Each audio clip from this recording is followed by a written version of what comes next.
Баршаңызға сәлем, менің есімім Жұлдыз, менің каналыма қош келдіңіздер. Бұл видеоның аты Stop Motion деп аталады. Дәл осы видеоның жасалу жолымен сіздермен бөлісетін боламын.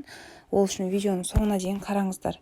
Ең әуелі, яғни суреттерді бір-бірлеп полный тұрған біреуін, сосын біреуін алып тастаған сурет, екіншісін осылай фотоға түсіріп аласыздар. Яғни камера бұл жерде ескеретін жайт. Бір жерде положениеде тұру керек.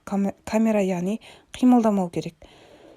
Сосын осылай біреу тұрған, үстіне екінші жастықты қойғанымызды, оның үстіне үшінші жастық қойғанымызды осылай түсіріп аламыз. Және де осылай кітапты дәл солай полный бір түсіреміз, біреуін алып тастаймыз, тағы түсіреміз, тағы біреуін алып тастаймыз, осылай түсіріп аламыз. Кітапты жинағанда да дәл солай мінекей пустой тұрған түсіреміз.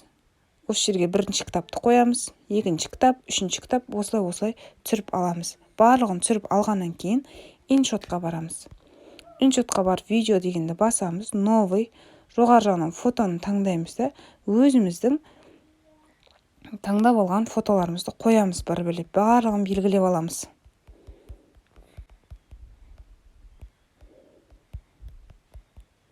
Мінекей белгілеп алдық, галочканы басамыз.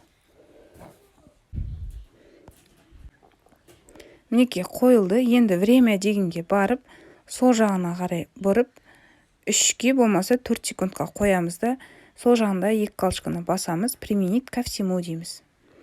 Сол кезде осындай видео пайда болады.